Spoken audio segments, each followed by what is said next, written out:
إن الحمد لله نحمده ونستعينه ونستغفره ونعوذ بالله من شرور أنفسنا ومن سيئات أعمالنا من يهده الله فلا مضل له ومن يضلل فلا هادي له أشهد أن لا إله إلا الله وحده لا شريك له وأشهد أن محمدا عبده ورسوله وبعد. Kita masih melanjutkan innamal a'malu binniyat.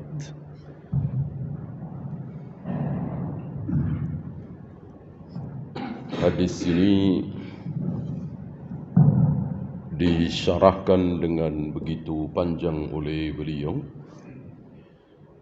karena kita mengikuti syarah beliau Syekh Utsaimin. Kita ikuti saja penjelasan dari beliau. Mungkin bisa 2 kali 3 kali pertemuan untuk membahas satu hadis. Antum tahu siapa Syekh Utsaimin?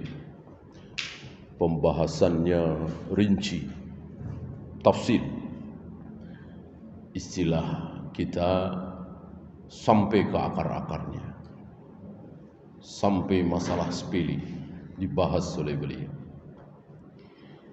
Saya ajak antum untuk bersabar,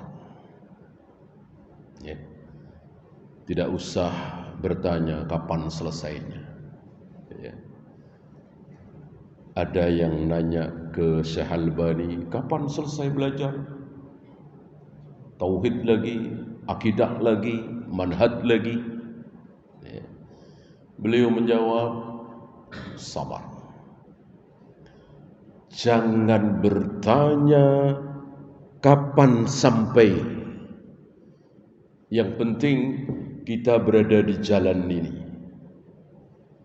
Jalan sunnah. Jalannya Rasul dan para sahabat. Tidak usah nanya kapan sampai sana. Yang penting kita berada di jalan ini. Belum sampai sana mati, enggak masalah. Enggak masalah.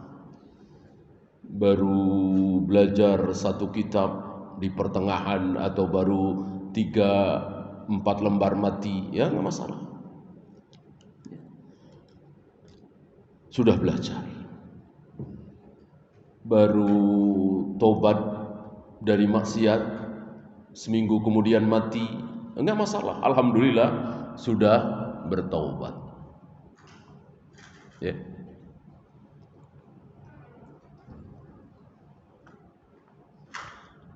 Yang masalah apa? Kalau keluar dari jalan tersebut, itu masalah. Sudah keluar dari jalannya Rasul dan para sahabat, itu baru masalah. Kalau masih berada di jalan itu enggak masalah. Mau pelan-pelan, mau sedikit-sedikit, enggak masalah. Yang penting jangan keluar dari jalan itu. Masuk ke jalannya Khawarij misalnya, Mu'tazilah misalnya, Qadariyah, Syariah, Maturidiyah, Jahmiyah, itu yang musibah. Inna lillahi wa inna ilaihi raji'un. Adapun kita berada di jalan sunnah ini, ahlu sunnah ini, maka sudah. Cepat alhamdulillah, pelan-pelan enggak masalah. Ya.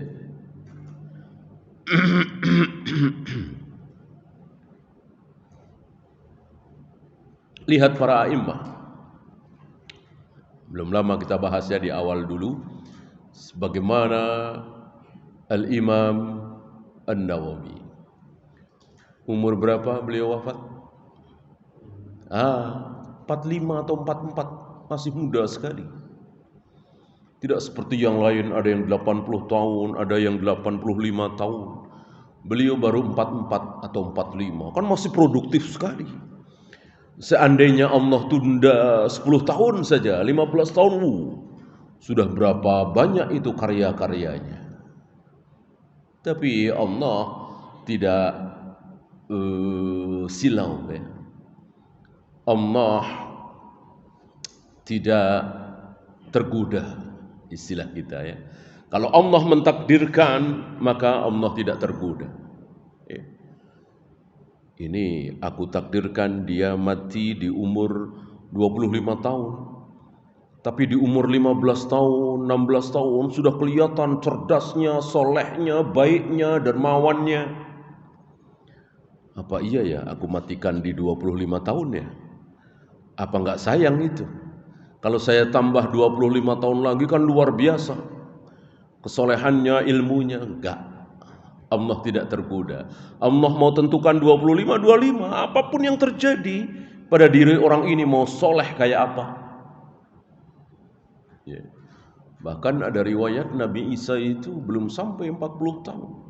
Masih muda sekali kan. 33 atau 34. Ini riwayat saja ya. Allah tidak tergoda. Maka jangan pernah menggoda Allah dengan iming-iming. Apa misalnya, ya Allah, kalau anakku Engkau sembuhkan ya Allah, kan sakit keras nih, taruhlah kanker stadium 4 misalnya. Kalau Engkau sembuhkan anakku ya Allah, aku sumbang masjid ini 1 miliar. Atau aku akan bangun 5 masjid, 10 pesantren, dia kaya meraya misalnya. Tergoda Allah? Tidak.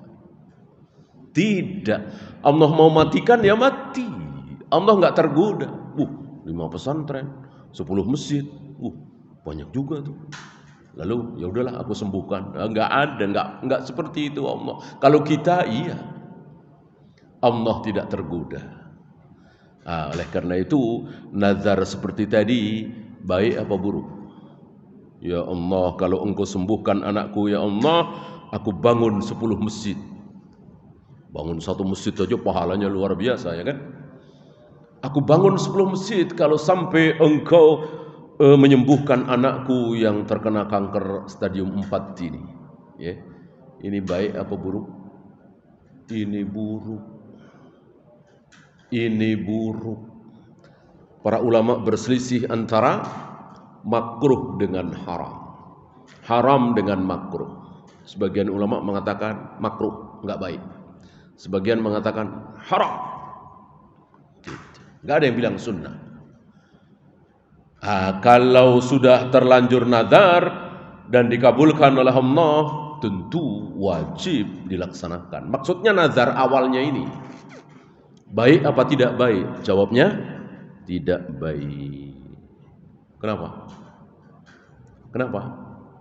Kata Nabi, bakhil, pelit. Itu sodakohnya orang bakhil, amalnya orang pelit. Mau bangun masjid saja nungguin anaknya sembuh dari sakit. Ya. Mau sodakoh 100 juta saja nunggu anaknya lulus ujian. Ya. Kata Nabi, sodakoh seperti itu sodakohnya orang bakhil. Maka jangan suka bernadar. Kecuali tanpa iwal, tanpa embel-embel. Ya Allah, saksikan aku berjanji di hadapanmu ya Allah, bulan depan aku sumbang masjid ini 1 miliar. Jangan ada embel-embel. Itu bagus. Enggak usah kalau anak saya sembuh dari sakit, kalau anak saya lulus ujian, kalau saya begini, kalau saya begitu, enggak usah. Ya, kita bahas satu persatu. Kemarin sudah dibahas apa itu Amirul Mukminin. Kenapa bukan khalifah? Sudah kita bahas. Ya.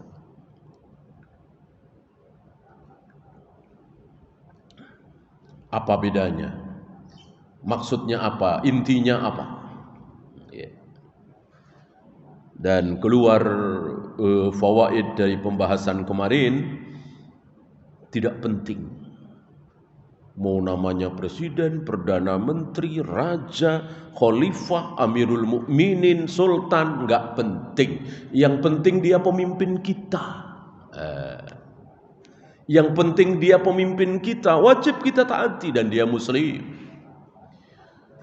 dan dia sholat, dan dia tidak menampakkan kekufuran yang nyata. Kita taati.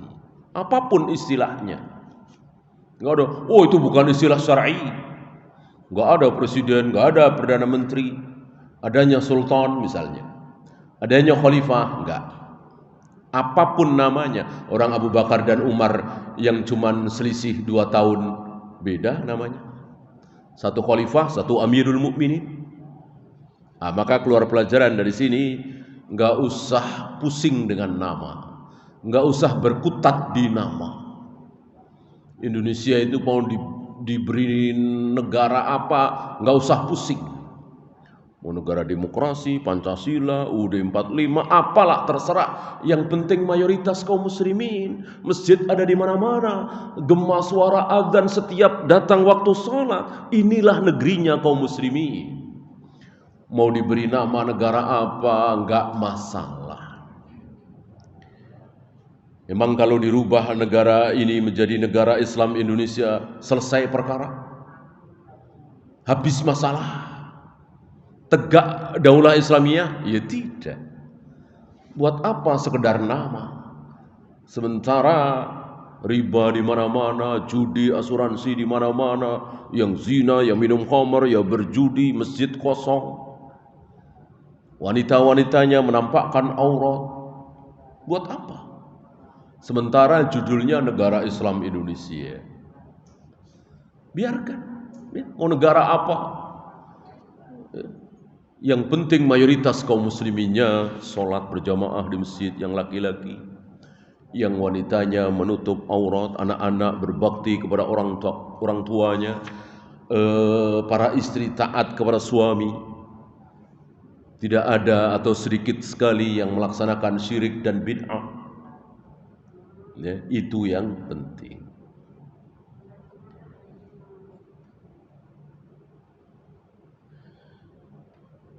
والعجب أن هذا الحديث لم يروه عن رسول الله صلى الله عليه وسلم إلا عمر. Ini menakjubkan karena di dalam Al-Quran, di dalam Sunnah, di dalam Islam banyak hal yang menakjubkan. Salah satunya ini. Bayangkan hadis yang sangat terkenal ini, hampir-hampir tidak ada kitab hadis yang tidak ada hadis ini. Di Bukhari, Muslim, Abu Daud, Nasai, Tirmidzi, Ibnu Majah, Musnad Ahmad, Sunan Abdul Razak, semuanya ada hadis ini. Innamal a'malu binniyat wa innamal likulli imri'in ma nawa, dan seterusnya. Ada semua.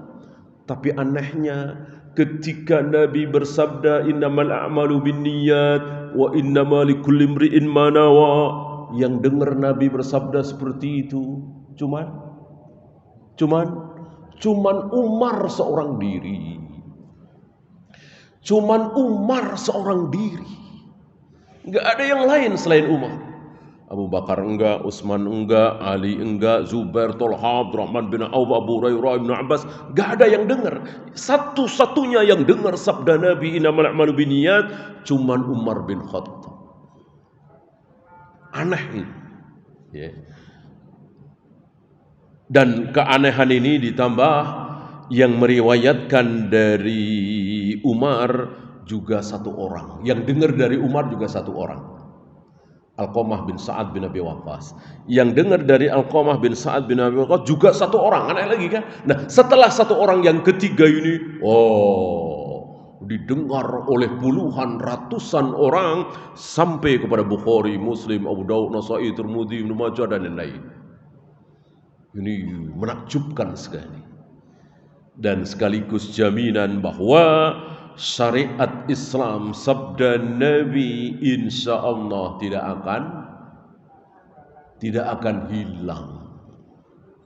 Ya, tidak akan hilang. Kalau kita pakai logika, ya Nabi kan jadi Nabi 23 tahun. Selama 23 tahun itu ucapan beliau, perbuatan beliau itu sunnah. Apakah semuanya sampai kepada umat ini? Kayaknya pasti ada tuh 1, 2, 10, 20, 100, 200 sabda Nabi enggak sampai ke umat. Ucapan Nabi enggak sampai ke umat. Perbuatan Nabi enggak sampai ke umat. Dibantah dengan kenyataan ini. Seorang diri, Umar. Dan itu hanya satu contoh di antara sekian contoh.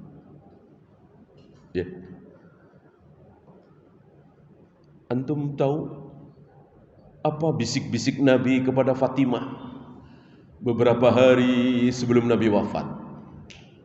Tahu kan? Padahal bisik-bisik. Bisik-bisik kan tentunya, ya namanya bisik-bisik tentu Fatimah doang yang dengar. Istri-istri Nabi yang ada di situ nggak tahu, berbisik, nggak dengar kan? Berbisik di telinga Fatimah, putri beliau. Satu-satunya anak beliau yang masih hidup. Yang lain sudah meninggal semua.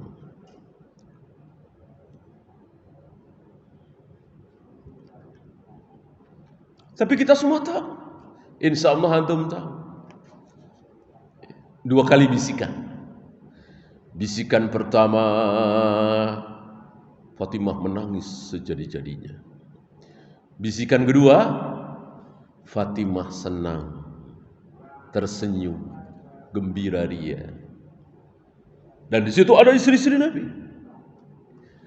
Ketika Nabi pergi, istri-istri Nabi penasaran, nanya ke Fatimah, apa? Nabi bisikin apa ke telingamu?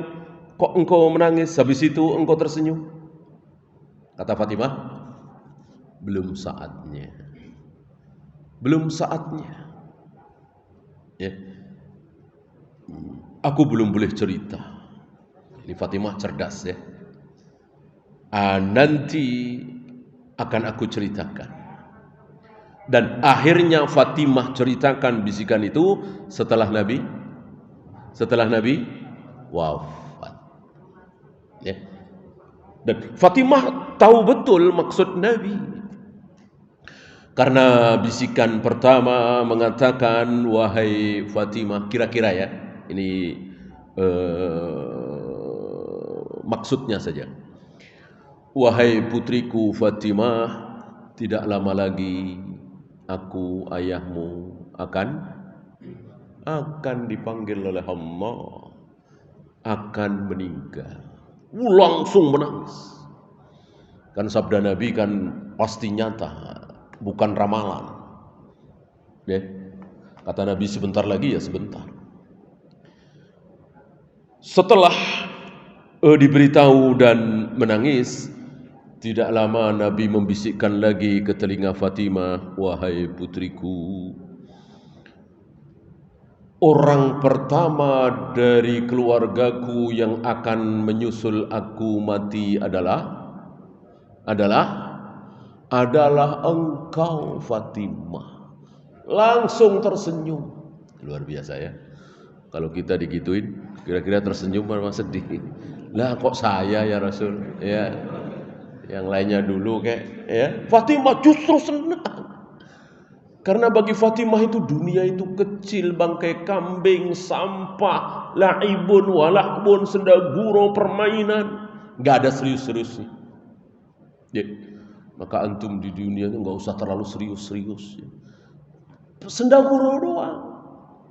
Ya. Ini mikirin proyek 5 miliar aja serius banget. Sampai berani-beraninya ninggalkan sholat berjamaah, ninggalin sholat Jumat. Terlalu serius. Cuma bangkai kambing. Kalau mau serius nyari akhirat, itu serius mungkin. Karena luar biasa akhirat itu. Ketika nikmat-nikmat yang luar biasa, ketika menderita penderitaan yang luar biasa. Dua-duanya belum pernah terlihat oleh mata, belum pernah terdengar oleh telinga, belum pernah terbayangkan di hati siapapun, baik surga atau neraka.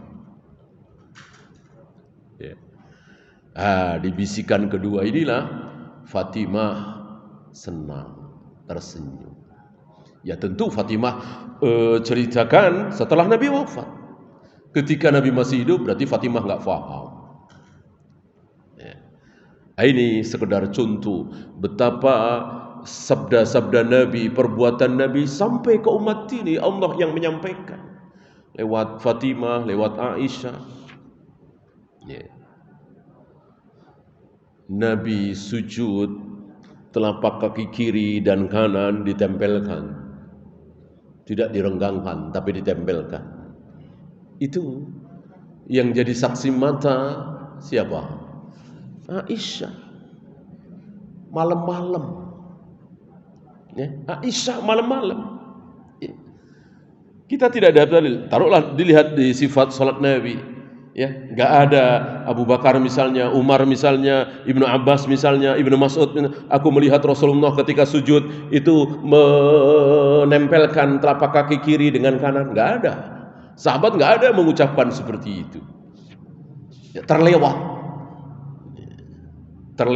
Bahkan seorang sahabat yang sengaja meriwayatkan, Wa'il bin Hujr ya, aku akan meriwayatkan, aku akan menulis, aku akan mempelajari sifat salat Nabi dari takbir sampai salam. Ini terlewat ini.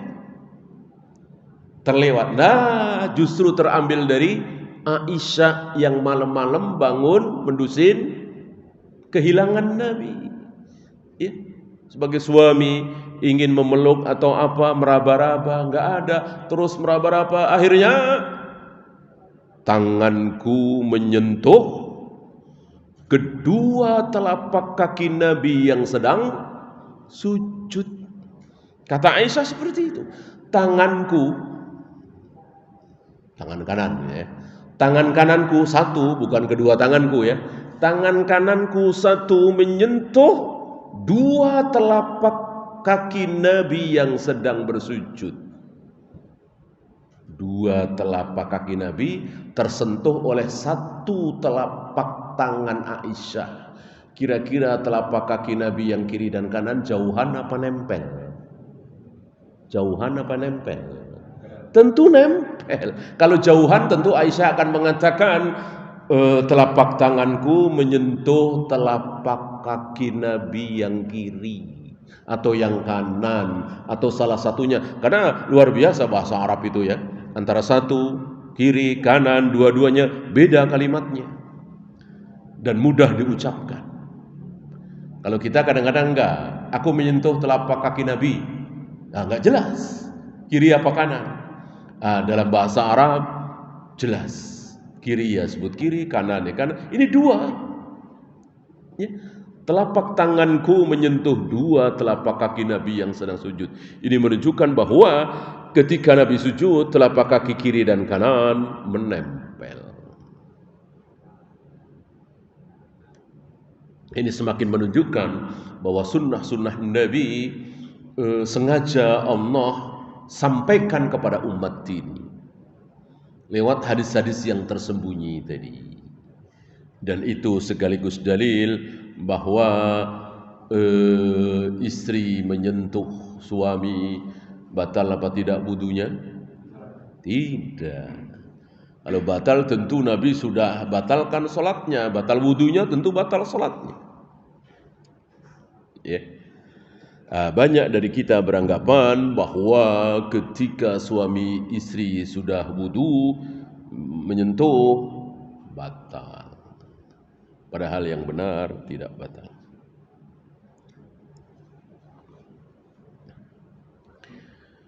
Lakin lahu syawahid fil Qur'ani was sunnah.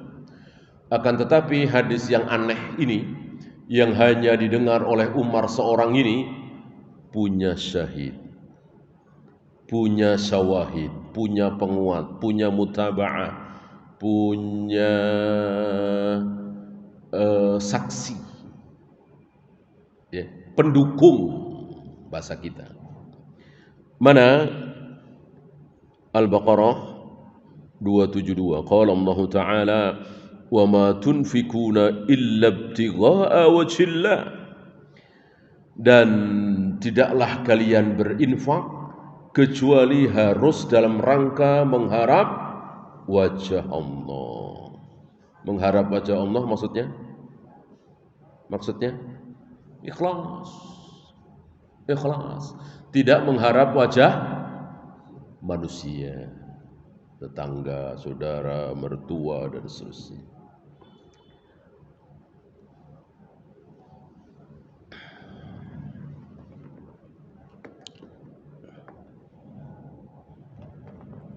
Muhammadur Rasulullah. Ini ayat berikutnya, akhir surat Al-Fatihah ya.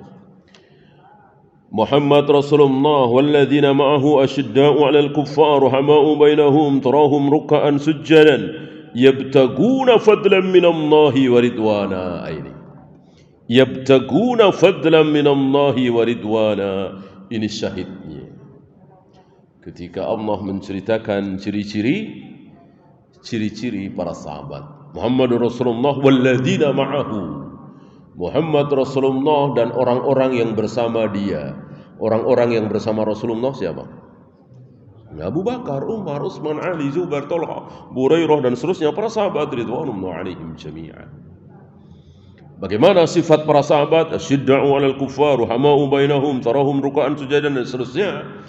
Salah satunya yabtaguna fadlan minallahi wa ridwana, ikhlas, mengharap ridha Allah. Ya. Dan ayat ini ditutup dengan kalimat akhir dari ayat ini ada kalimat liyaghidha bihimul kuffar. Dengan adanya para sahabat ini sengaja Allah membuat orang-orang kafir marah. Jadi adanya para sahabat membuat orang-orang kafir marah. Jadi salah satu sunnah adalah liyaghidha bihimul kuffar, membuat marah orang-orang kafir dengan cara sunnah. Dengan cara sunnah. Orang-orang kafir itu enggak suka kalau masjid-masjid kaum muslim ini penuh sesak dengan salat berjamaah, mereka enggak suka. Apalagi Yahudi, Nasrani. Mereka senang kalau kaum muslimin ini pada mabuk, pada minum khamar, berjudi, narkoba, berzina. Mereka senang sekali. Biar sama dengan mereka. Mereka kan begitu kelakuannya.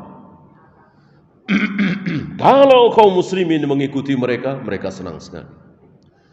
Ketika kaum muslimin taat beribadah, sami'na wa ata'na terhadap Allah dan Rasulnya, mereka jengkel. Jadi membikin jengkel orang-orang kafir itu dengan cara sunnah, bukan dengan cara bid'ah. Dengan cara bid'ah nggak boleh. Asal mereka jengkel nggak boleh. Ya kalau asal mereka jengkel gampang. Ya.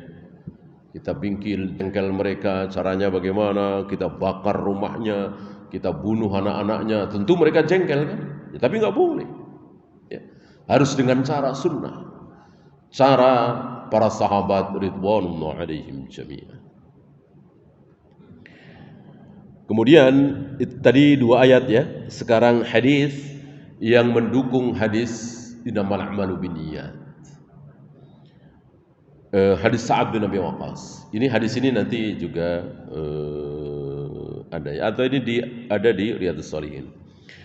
Di satu bab dengan innamal a'malu binniyat. Wa'lam annaka lan tunfiqa nafaqatan tabtaghi biha wajhallah illa ujirta 'alaiha. Apa yang engkau infakkan karena Allah pasti berpahala. Hatta ma taj'aluhu fi imra'atik, sampai apa yang engkau suapkan ke mulut istrimu. Lihat, kita menyuapi istri kita, ya, bukan menyuapi anak yatim, fakir, miskin, istri kita dengan bercanda, tapi berniat ridha Allah, maka diberi pahala. Betul-betul Allah jauh dari sifat pelit. Allah begitu murahnya. Ya.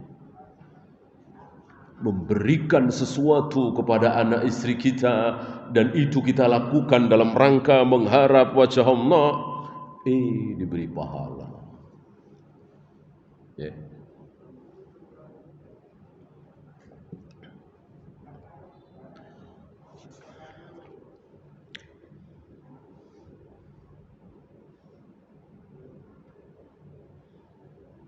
Hatta innal Bukhari rahimahullah saddara kitabahu as-sahih bihadzal hadis. Jadi bahwa yang dengar hadis ini cuma Umar, yang dengar dari Umar cuma satu, yang dengar dari dia cuma satu, akhirnya menyebar di ratusan para perawi hadis sampai ke kitab-kitab hadis, sampai ke Sahih Bukhari. Imam Bukhari menjadikan hadis ini sebagai awal. awal hadis.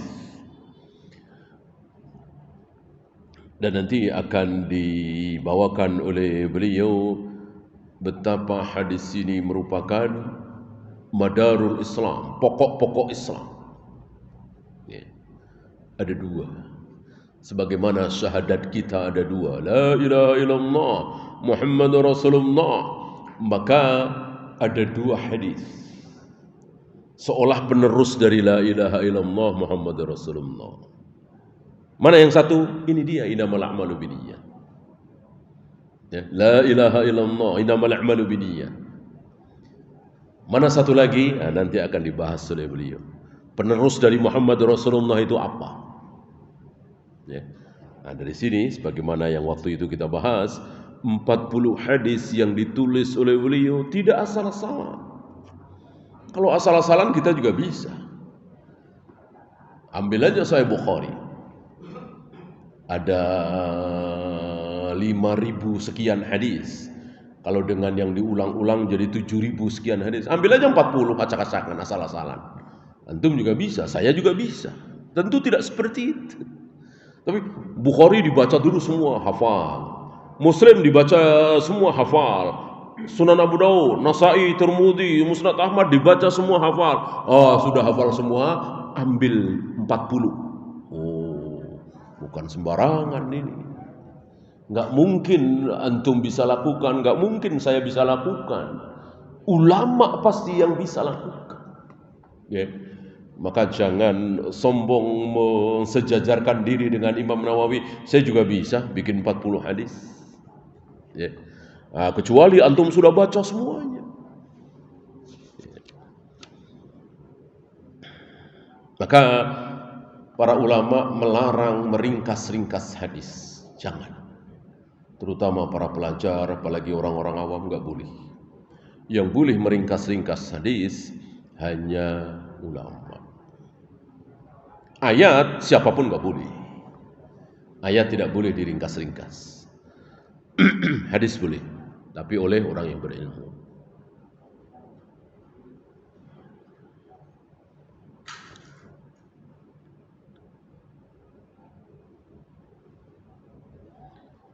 Kemudian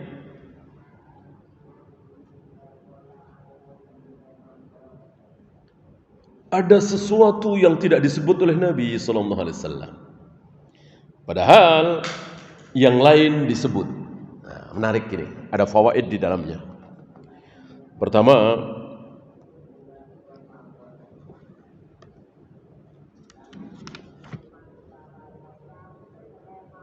faman kanat hijratuhu ila Allah wa rasulih. Barang siapa yang hijrahnya karena Allah dan Rasulnya, maka itulah hijrah karena Allah dan Rasulnya. Disebutkan? Nah sekarang, faman kanat hijratuhu lidunya yusibuha aw imra'atin yankihuha. Tapi barang siapa yang berhijrah karena ingin mencari dunia dan karena ingin menikahi seorang wanita, maka disebut apa tidak? Tidak disebut. Ya. Fa hijratuhu ila ma hajara ilaih, maka hijrahnya berdasarkan apa yang dia niatkan itu. Wanita yang dia nikahi, dunia yang ingin dia raih enggak disebut. Sementara Allah dan Rasulnya disebut. Barang siapa yang hijrahnya karena Allah dan Rasulnya, itulah hijrah karena Allah dan Rasulnya. Tapi kalau maksudnya dia dapat Allah dan Rasulnya. Kalau dia berhijrah niatnya karena Allah dan Rasulnya, dia akan mendapatkan Allah dan Rasulnya. Kalau dia berhijrah karena dunia yang ingin dia raih dan karena wanita yang ingin dia nikahi, maka mestinya kan hijrahnya untuk dunia yang dia inginkan dan wanita yang ingin dia nikahi. Begitu kan? Enggak disebut. Dengan tidak disebutnya yang kedua ini, baik apa buruk? Yang pertama kan jelas baik. Hijrah karena Allah dan Rasulnya, mendapatkan ridha Allah. Yang kedua, hijrah karena dunia dan hijrah karena ingin menikahi wanita. Baik apa buruk? Buruk. Dari sini keluar hukum bahwa untuk contoh buruk jangan disebut. Jangan disebut. Kita kan sering bikin contoh yang buruk kan? Nah, jangan disebut. Namanya, tempatnya, jangan disebut. Wahai Ibnu Umar, jangan seperti fulan. Nah, apa tulisan hadis ini? Wahai Ibnu Umar, jangan seperti fulan. Kenapa? Dulu dia biasa melakukan sholat malam, qiyamul lail. Sekarang enggak lagi. Jangan seperti dia, jangan seperti fulan. Disebut namanya apa tidak oleh Nabi? Disebut namanya apa tidak? Tidak. Karena buruk kan? Nah, dari sini keluar hukum bahwa jangan pernah meninggalkan ibadah yang sudah rutin kita lakukan, kecuali sakit, kecuali safar, kecuali sesuatu ya. Kalau nggak ada apa-apa, jangan ditinggalkan. Ya, sudah biasa baca Al-Quran 1 juz habis maghrib, ya jangan ditinggalkan. Kecuali sakit, safar, atau ada tamu, atau ada sesuatu yang lebih besar, majelis ilmu misalnya. Kalau nggak ada apa-apa, jangan. Ya. Oleh karena itu beramal itu jangan sekali-sekali. Ya. Allah nggak suka. Yang Allah sukai apa? Beramal itu rutin, langgeng, istimror, terus menerus, walaupun sedikit. Walaupun cuma 1 halaman barangkali, tapi rutin tiap habis maghrib, rutin tiap habis subuh, itu lebih Allah sukai daripada sekali baca 5 juz, habis itu 3 bulan perek. Ya, ini Allah nggak suka. Ya, maka salah satu nasihat para ulama, janganlah kalian keluar dari bulan Ramadan seperti orang yang merdeka dari kungkungan. Di bulan Ramadan luar biasa, kemana-mana baca Al-Quran. Ya, asar kurang 10 menit, 7 menit sudah nyari-nyari masjid misalnya. Zuhur kurang 5 menit sudah nyari-nyari masjid misalnya. Begitu masuk Syawal udah beda sekali. Nah, ini jangan seperti itu. Ya. Bahwa di bulan Ramadan itu lebih, betul. Tapi bukan berarti di luar Ramadan seperti orang merdeka dari kungkungan.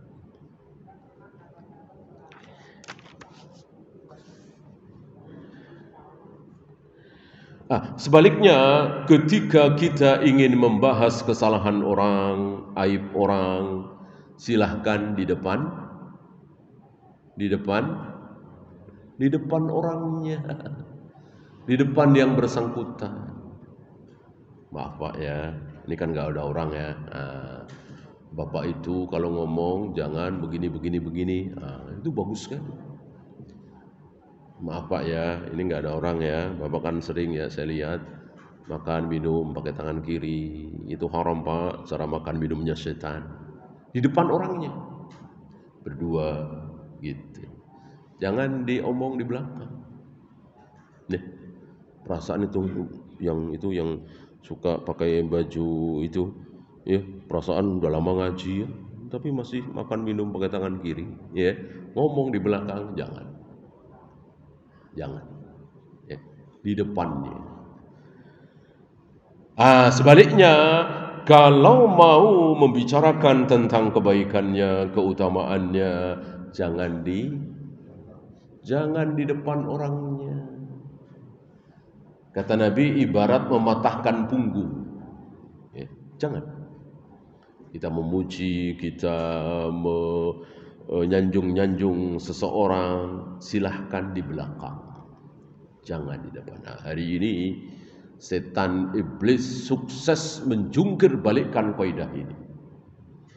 Kita semuanya hampir kena. Ketika membicarakan keburukan orang selalu di belakangnya. Ketika membicarakan kebaikan orang malah di depannya. Muji-muji. Ya.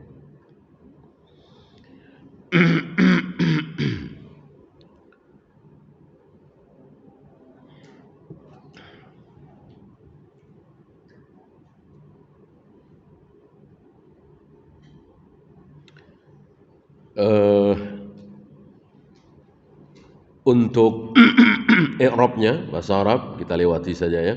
Innamal a'malu binniyat, ini mubtada dan khabar. Wa innamal likulli imri'in ma nawa, ini mubtada khabar juga tapi mubtada'nya muakhar, khabarnya muqaddam didahulukan dan seterusnya.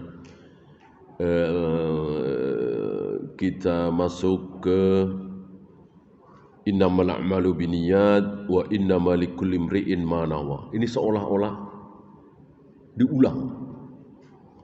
Seolah-olah diulang. Innamal a'malu binniyat. Sungguh amal itu tergantung niat. Wa innamal likulli imri'in ma nawa. Seseorang akan mendapatkan apa yang dia niatkan. Ini seolah-olah sama artinya, diulang-ulang. Nah, dan ada orang, bukan orang lagi ya, ulama yang berpendapat ini pengulangan. Ini taukid saja, diulang untuk mempertegas. Ya. Seperti inna ma'al usri yusran, inna ma'al usri yusran. Itu kan betul-betul diulang untuk mempertegas. Apa ini sama? Diulang, mempertegas. Dibantah oleh beliau Syekh Utsaimin. Tidak. Karena hukum asal pengulangan kalimat itu tidak ada. Hukum asal ya. Hukum asal pengulangan sia-sia. Jadi apalagi Allah dan Rasulnya kan. Nggak mungkin Allah dan Rasulnya kalimatnya sia-sia. Pasti ada maksud. Ada sesuatu di dalamnya. Walaupun persis diulang inna ma'al usri yusran, inna ma'al usri yusran. Apa ini sia-sia? Tidak. Ya. Sungguh bersama kesulitan ada kemudahan. Sungguh bersama kesulitan ada kemudahan. Ada berapa kemudahan di situ? Sungguh bersama kesulitan ada kemudahan. Sungguh bersama kesulitan ada kemudahan. Kata-kata mudah ada berapa di situ? Ada berapa? Ada dua. Ada dua. Kata-kata sulitnya ada berapa? Sulitnya ada berapa? Ada satu. Satu gimana? Kan jelas dua. Inna ma'al usri, inna ma'al usri. Sungguh bersama kesulitan ada kemudahan. Bersama kesulitan ada kemudahan. Sulitnya ada dua, mudahnya ada dua. Gimana ada satu? Inilah luar biasa uslub Al-Quran. Kita semakin yakin bahwa Al-Quran bukan karangan Nabi SAW. Nabi kalau nggak diajari oleh Allah lewat Jibril nggak bakalan tahu seperti ini. Nabi diberitahu oleh Allah lewat Jibril bahwa makrifat pakai alif lam itu mau 2, mau 3, mau 4, mau 5 dihitung 1. Karena ada alif lam makrifat. Sebaliknya yusron kan nakiroh tanpa alif lam. 1 dihitung 1, 2 dihitung 2, 3 dihitung 3. Berarti inna ma'al usri yusran, inna ma'al usri yusran itu ada kesulitan 1, kemudahan 2. Bersama 1 kesulitan ada 2 kemudahan. Berarti bersama seandainya ada 10 kesulitan maka akan ada 20 kemudahan. Ini motivator mana yang bisa menyampaikan seperti ini? Ya, motivator paling ulung adalah Nabi sallallahu alaihi wasallam. Dengan demikian kita tidak akan putus asa. Di PHK, kontrakan belum bayar, ngutang di warung sudah numpuk, istri marah-marah terus. Ini kesulitan luar biasa. Ada berapa kesulitan? 5 misalnya, antum harus yakin ada 10 kemudahan yang Allah simpan. Kita aja belum lihat, belum tahu, belum datang. Maka terus berharap, terus berharap, terus berharap. Jangan putus asa. Ya. Nah, itu kalimatnya sama persis. Ini kan nggak sama persis. Innamal a'malu binniyat wa innamal likulli imri'in ma nawa. Hanya seolah, ya. Dijawab oleh Syekh Utsaimin di sini bahwa innamal a'malu binniyat itu niyatul amal. Wa innamal likulli imri'in ma nawa itu niyatul ma'mul. Jadi niat itu ada dua. Niat itu ada dua. Kalau antum renungkan selama ini, antum sholat, antum puasa, antum sodako, antum cari ilmu, pasti insya Allah ada dua niat. Dua-duanya baik. Yang pertama, aku lakukan semua ini karena Allah. Aku lakukan insya Allah ini semua karena ingin ridha Allah, ingin pahala, ingin masuk surga, ingin selamat dari neraka. Ya. Ada satu lagi yang aku lakukan ini, qobli yang akan aku laksanakan ini, qobliyah subuh, bukan tahiyatul masjid. Saya nggak mau salat tahiyatul masjid, saya mau qobliyah subuh nih. Karena saya tahu jauh lebih besar qobliyah subuh daripada tahiyatul masjid. Ya, besok saya mau puasa Arafah, bukan puasa Senin. Walaupun selama ini saya puasa Senin Kemis, tapi untuk besok saya enggak niat puasa Senin. Besok tanggal 9 Dzulhijjah, hari Arafah, besok saya mau niat puasa Arafah. Ini niatul ma'mul. Beda kan? Dan dua-duanya niat. Ada perbedaan di situ. Yang satu untuk siapa kita beramal.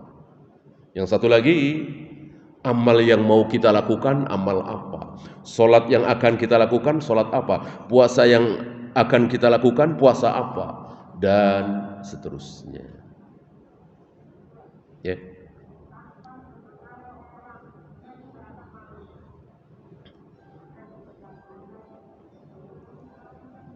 Datang ke Mekah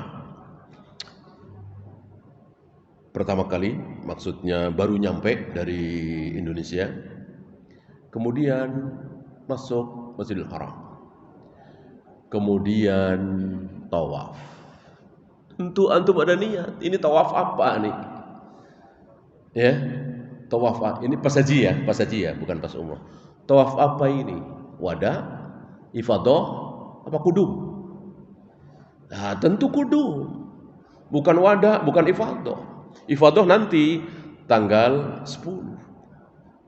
Wada nanti ketika mau meninggalkan Mekah. Ya kan? Padahal sama-sama tawaf. Sama-sama mengelilingi Ka'bah 7 kali.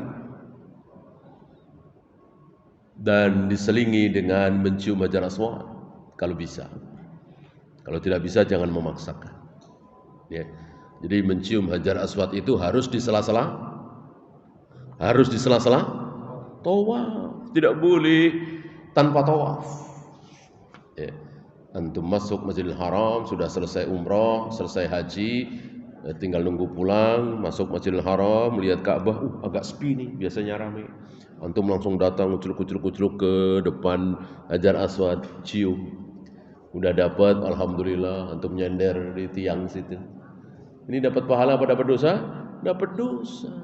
Bid'ah. Karena Rasul dan para sahabat belum pernah mencium Hajar Aswad tanpa tawaf. Jadi mencium Hajar Aswad itu di sela-sela tawaf.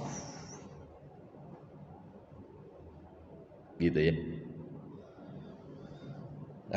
Taulah kita dari penjelasan beliau bahwa innamal a'malu binniyat wa innamal likulli imri'in ma nawa. Beda. Sementara sebagian ulama mengatakan sama. Ya. Dalam hal ini insyaallah yang dekat kepada kebenaran, aqrabul shawab adalah ucapan Syekh Utsaimin. Beda. Yang satu niyatul amal, yang satu niyatul ma'mul. Berarti niat ada dua. Untuk siapa kita beramal, solat misalnya. Yang kedua, mau solat apa? Niat mau solat apa?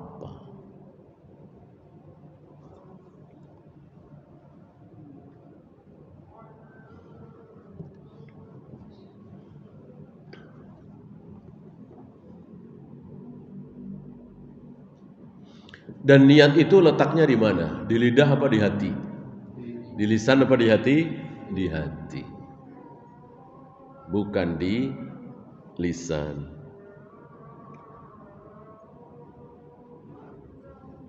Ya, mungkin sudah masuk waktu Isya. Silakan adzan dulu. Wassallallahu ala Muhammadin sallallahu alaihi wasallam wa akhiru da'wana alhamdulillahi rabbil alamin.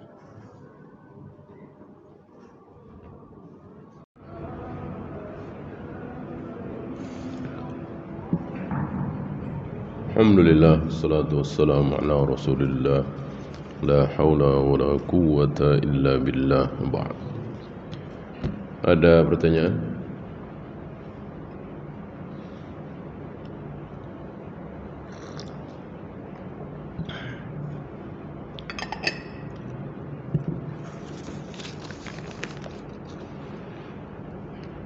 Apakah kita bisa tahu bahwa amal yang kita lakukan sudah benar-benar ikhlas karena Allah? Tidak. Tidak. Jangankan kita, Nabi Ibrahim, Nabi Ismail saja tidak yakin kalau beliau berdua ikhlas. Buktinya apa? Kalau beliau tahu betul ikhlas, insya Allah beliau tidak merengek supaya diterima. Kan tentu beliau sudah tahu jika amal itu berdasarkan perintah Allah benar, kemudian yang kedua ikhlas, pasti diterima kan? Beliau nggak yakin. Padahal amalnya jelas perintah langsung dari Allah membangun Ka'bah. Setelah Ka'bah selesai dibangun, beliau berdua tetap memohon merengek, Rabbana taqabbal minna. Ya Allah, terimalah amal kami. Ya Allah, terimalah amal kami. Dan tidak ada para ulama, orang-orang soleh mengatakan, Ya Allah, aku ikhlas ya Allah. Enggak ada. Enggak ada. Ya Allah, aku betul-betul ikhlas ya Allah. Enggak ada. Yang ada? Yang ada? Allahumma in kuntu fa'altu dzalika ibtigha'a wajhik. Seandainya yang aku lakukan dulu itu ikhlas karena Engkau ya Allah, maka geserkan batu besar ini. Berapa orang?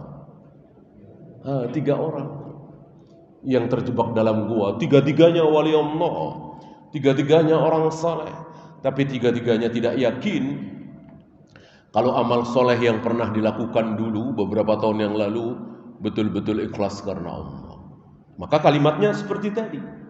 Allahumma in kuntu fa'altu dzalika ibtigha'a wajhik. Ya Allah, seandainya yang aku lakukan dulu ikhlas dalam rangka mengharap wajah-Mu, ikhlas karena Engkau ya Allah, geserkan batu besar ini. Ya, dari sini keluar hukum bahwa memastikan bahwa saya ikhlas tidak boleh. Ya. Karena ikhlas itu sudah masuk dalam bahasa Indonesia seolah bukan bahasa syar'i, maka banyak yang mengatakan memastikan. Ya. Kalau rela barangkali, ya. Kita punya uang miliaran, diminta 50.000, masa nggak rela kebangetan ya. Sementara numpuk nih miliaran ya, nih upah 50.000, 100.000, insya Allah rela. Ikhlas belum tentu. Ya, maka kalimat ikhlas itu jangan dipastikan. Lihat para ulama. Ketika menulis kitab, di awalnya atau di akhirnya sering sekali mengatakan kepada para pembaca, kami mohon doakan bahwa kami ketika menulis kitab ini ikhlas karena Allah. Lihat, minta doa supaya diikhlaskan, supaya dibikin ikhlas oleh Allah. Ya, tidak pengumuman para pembaca ya, bahwa saya nulis kitab ini ikhlas ya karena Allah ya, nggak ada begitu, sombong itu. Ya.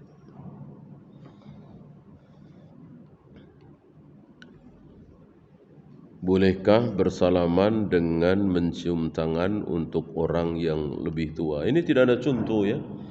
Untuk mengharamkan memang perlu dalil, tapi contoh dari Nabi tidak ada.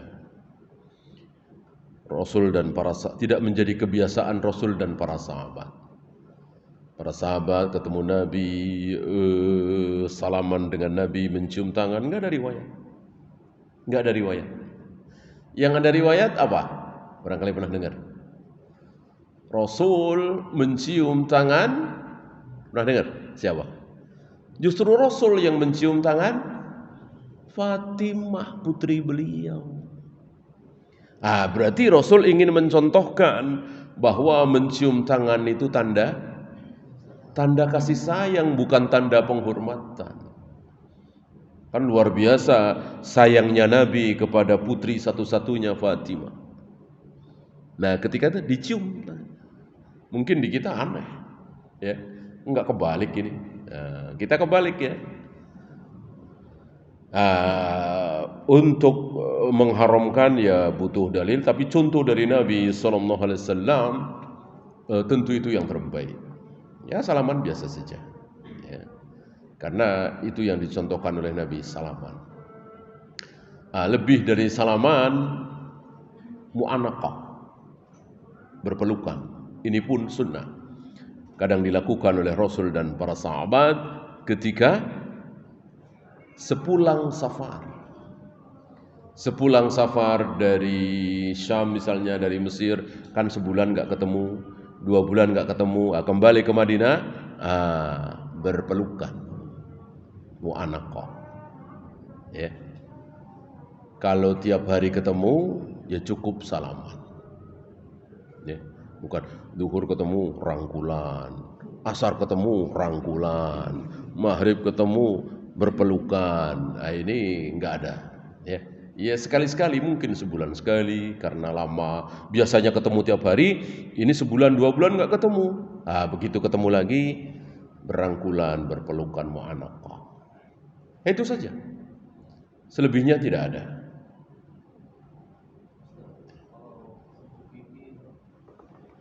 Ya mungkin itu ya. Mungkin yang benar ya mu'anaqah tadi. Ya karena mungkin risih atau apa diganti cium pipi, ya, secara larangan tidak ada. Tapi yang dicontohkan oleh Nabi bersalaman, ya, dan mu'anaqah. Wallahu a'lam.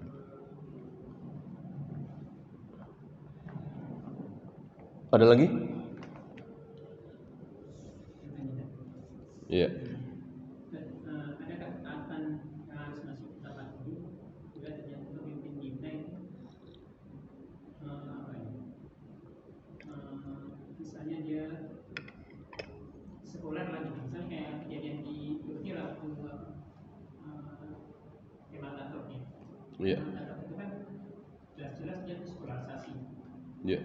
Boleh ibadah ya nggak dilarang, tapi menampakkan ibadah di pabrik itu nggak boleh. Nah itu apakah masih ada kewajiban kita pada pemimpin? Batasannya bukan sekuler enggak sekuler. Batasannya dari Nabi, illa antara fihi kufran bawahan.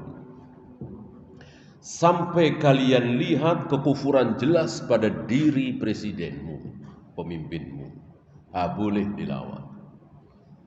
Mustafa Atatürk udah jelas saya kira ya, mengganti azan dengan bahasa Turki, melarang jilbab dan seterusnya, ya. Boleh, tapi boleh ya, bukan harus. Ya. Artinya ketika kaum muslimin tidak bersatu, ketika kaum muslimin bukan di bawah satu komando centang perenang, bahkan besar kemungkinan akan terjadi perang sesama muslim, perang saudara, ya sudah, nggak usah lawan, sabar aja, berdoa saja. Itu lebih baik daripada perang saudara. Tapi kalau bersatu boleh. Tapi ini sulit mencontohkan ya. sepanjang sejarah 1400 tahun.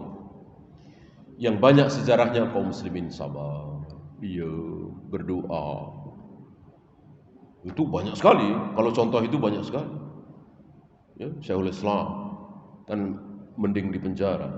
Imam Ahmad mending di penjara. Imam Nawawi belum lama kita bahas mending di penjara daripada melawan penguasa yang sah, yang muslim. Fitnahnya lebih kecil. Dua-duanya fitnah. Dua-duanya buruk. Tapi ini keburukan lebih kecil. Daripada ayo kita lawan, turun ke jalan, malah banjir darah, itu keburukan fitnah lebih besar. Ya. Kaum muslimin di Mesir, kaum muslimin di Libya, kaum muslimin di Syria sekarang sedang merasakan, sedang nyesel. Ya. Kenapa dulu kita gulingkan Husni Mubarak, kenapa dulu kita bunuh Muammar Gaddafi, kenapa dulu kita lawan Bashar. Bahwa Bashar Rafidah sudah jelas ya. Tapi kan ketika dia jadi presiden nggak maksa rakyatnya kan, ayo Rafidah. Kalau nggak Rafidah saya tembak-tembakin kan enggak. Justru dia menampakkan karena emosi, karena dilawan oleh rakyatnya itu. Ya. Alhamdulillah dulu kita 98 tidak sampai ke situ. Ya, padahal seandainya Pak Harto waktu itu mau habisi mahasiswa itu, bisa nggak kira-kira Pak Harto? Insya Allah bisa. Tentara masih solid kan. Tapi luar biasa Pak Harto nggak mau melakukan itu. Ketika melakukan barangkali tidak ubahnya seperti Libya, Syria. Ya. Maka yang terbaik sekali lagi sabar. Sabar.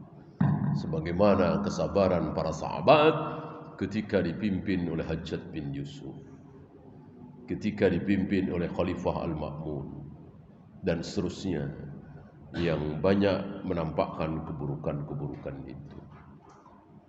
Wallahu a'lam. Ya, habis kita akhiri. Subhanakallahumma bihamdika asyhadu an la ilaha illa anta astaghfiruka wa atubu ilaik. Assalamualaikum warahmatullahi wabarakatuh.